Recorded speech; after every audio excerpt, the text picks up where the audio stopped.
നമസ്കാരം. മംഗളം ന്യൂസിലേക്ക് എല്ലാവർക്കും സ്വാഗതം. ഞാൻ ബിനി പ്രേംരാജ്. ഇസ്രായേൽ ഹമാസ് യുദ്ധത്തിനിടയിൽ ഹമാസിനെ പിന്തുണയ്ക്കുന്നതിനായി സൈബർ ചാരവൃത്തി തന്ത്രമിറക്കി ഇറാൻ. ഇസ്രായേൽ സൈനികരിൽ നിന്ന് രഹസ്യങ്ങൾ ചൂണ്ടാൻ ഹിബ്രു സംസാരിക്കുന്ന സ്ത്രീകളെ നിയോഗിച്ചതായി കണ്ടെത്തൽ. വടക്കൻ നഗരമായ മഷാദിൽ ഹിബ്രു ഭാഷ അറിയാവുന്ന ഒരു കൂട്ടം ഇറാൻ സ്ത്രീകളെ ഈ ജോലിക്കായി നിയോഗിച്ചിട്ടുണ്ടെന്നാണ് ലണ്ടൻ ആസ്ഥാനമായുള്ള വാർത്താ ഏജൻസിയായ ഇറാൻ ഇന്റർനാഷണൽ തങ്ങളുടെ റിപ്പോർട്ടിൽ അവകാശപ്പെട്ടിരിക്കുന്നത്. ഈ സ്ത്രീകളുടെ പേരുകളും വിശദാംശങ്ങളും വ്യാജമാണെങ്കിലും അവർ ഇസ്രായേൽ സൈനികർക്ക് അയച്ച നഗ്നചിത്രങ്ങളും വീഡിയോകളും യാഥാർത്ഥ്യം തന്നെയായിരുന്നു. സൈനികരെ പ്രലോഭിപ്പിക്കുന്നതിനായി അയക്കപ്പെട്ട പല ചിത്രങ്ങളിലും വീഡിയോകളിലും ഇറാനിയൻ സ്ത്രീകൾ തൊപ്പികൾ ധരിച്ച് കനത്ത മേക്കപ്പ് ധരിച്ചതായാണ് കാണപ്പെട്ടത്. ചില ചിത്രങ്ങളിൽ സ്ത്രീകൾ നാമമാത്രമായ വസ്ത്രങ്ങളാണ് ധരിച്ചിരിക്കുന്നത്. അതേസമയം അയച്ചു കൊടുത്ത ചിത്രങ്ങളിൽ ചിലതിൽ ഇറാനിയൻ സ്ത്രീകൾ പൂർണ്ണ നഗ്നരായി കാണപ്പെട്ടുവെന്നും റിപ്പോർട്ടുകളുണ്ട്. ഈ ചിത്രങ്ങൾ ഉപയോഗിച്ച് ഹണി ട്രാപ്പ് ചെയ്യാൻ ശ്രമിച്ചുവെന്നുള്ള വാർത്തകളും പുറത്തു വരുന്നുണ്ട്. ഇറാനിയൻ വനിതകൾക്ക് പരിശീലനം നൽകിയതിന് ഇറാനിലെ റവല്യൂഷണറി ഗാർഡ്സ് കോപ്സ് ആണെന്നാണ് റിപ്പോർട്ടുകൾ. ഇവർക്ക് ഹിബ്രു ഭാഷയിൽ മികച്ച പരിശീലനം നൽകിയിരുന്നു. സമൂഹ മാധ്യമങ്ങൾ വഴി ഇസ്രായേൽ സൈനികരുമായി എങ്ങനെ ബന്ധപ്പെടണമെന്നും അവരിൽ നിന്ന് വിവരങ്ങൾ ശേഖരിക്കേണ്ടത് എങ്ങനെയാണെന്നും നിർദ്ദേശങ്ങൾ നൽകിയിട്ടുണ്ട്. ഇസ്രായേലി സൈനികരെ വലയിലാക്കാൻ വേണ്ടി അശ്ലീല വീഡിയോകളും ചിത്രങ്ങളുമാണ് ഉപയോഗിച്ചതെന്ന് കണ്ടെത്തിയിട്ടുണ്ട്. ഏകദേശം 22 വ്യത്യസ്ത പ്രൊഫൈലുകളിൽ നിന്നാണ് ഇസ്രായേൽ സൈനികരെ സ്വാധീനിക്കാൻ ശ്രമം നടന്നത്. ഇതിൽ 2 സ്ത്രീകളെ തിരിച്ചറിഞ്ഞിട്ടുണ്ടെന്നാണ് വിവരം. 2 സ്ത്രീകളും മഷാദ് നഗരത്തിൽ നിന്നുള്ളവരാണെന്നും അവരുടെ പേര് സമീറ ബഗ്ബാനി തർഷിജി, ഹനിയ ഗഫാരിയൻ എന്നിങ്ങനെയാണെന്നും സൂചനകൾ പുറത്തുവരുന്നുണ്ട്. ഹണി ട്രാപ്പിലൂടെ സ്ത്രീകൾക്ക് നിരവധി വിവരങ്ങൾ ഇസ്രായേൽ സൈനികരുടെ പക്കൽ നിന്ന് ലഭിച്ചുവെന്നും അവ ഹമാസിന് കൈമാറിയതായും ഈ വാർത്ത പുറത്തു കൊണ്ടുവന്ന വാർത്താ ഏജൻസി വ്യക്തമാക്കുന്നു. ഇതിൽ നിന്നും ഇസ്രായേൽ സൈനികരിൽ നിന്ന് വിവരങ്ങൾ ചോർത്താൻ ഹമാസ് തീവ്രവാദികൾ ഹണി ട്രാപ്പ് ഉപയോഗിക്കുന്നുണ്ടെന്നുള്ള സൂചനകളാണ് ലഭിക്കുന്നതെന്നും വാർത്താ ഏജൻസി വ്യക്തമാക്കുന്നു. ഇത് ആദ്യമായല്ല ഇത്തരമൊരു ഹണി ട്രാപ്പ് പുറത്തു വരുന്നതെന്നുള്ള റിപ്പോർട്ടുകളും പുറത്തു വരുന്നുണ്ട്.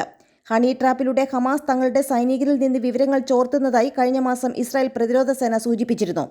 ഇതുമായി ബന്ധപ്പെട്ട സോഷ്യൽ മീഡിയ പ്രൊഫൈലുകൾ ഇസ്രായേൽ പ്രതിരോധ സേന നശിപ്പിക്കുകയും ചെയ്തിരുന്നു.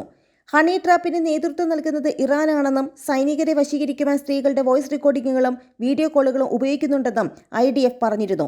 ഈ പ്രൊഫൈലുകൾ ബ്ലോക്ക് ചെയ്യുവാൻ സോഷ്യൽ മീഡിയ സൈറ്റുകളുമായി ബന്ധപ്പെട്ടിട്ടുണ്ടെന്ന് ഇസ്രായേൽ വ്യക്തമാക്കുകയും ചെയ്തിരുന്നു.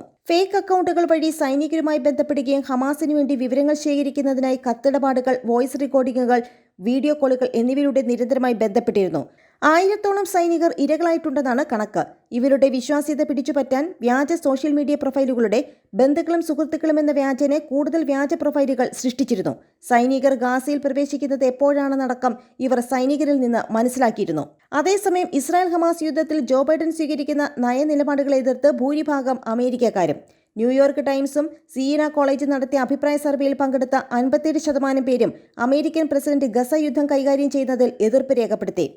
33% പേർ മാത്രമാണ് ബൈഡനെ അനുകൂലിക്കുന്നത്.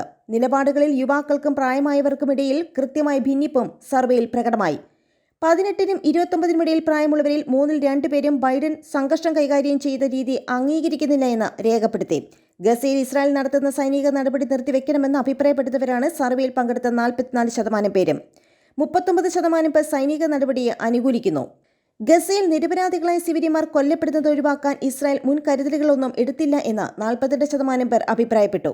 ബൈഡനേക്കാൾ മുൻ പ്രസിഡന്റ് ഡൊണാൾഡ് ട്രംപിന് ഗസ യുദ്ധം മികച്ച രീതിയിൽ കൈകാര്യം ചെയ്യാനാകുമായിരുന്നുവെന്നും പകുതിയിലധികം പേരും വിശ്വസിക്കുന്നു. കഴിഞ്ഞ ദിവസം ഹാർവാർഡ് ഹാരിസ് പുറത്തുവിട്ട സർവേയിൽ ഇസ്രായേലിനെ പിരിച്ചുവിട്ട് ഭരണം ഹമാസിന് നൽകണമെന്നാണ് ഭൂരിഭാഗം ചെറുപ്പക്കാരായ അമേരിക്കക്കാരും അഭിപ്രായപ്പെട്ടത്.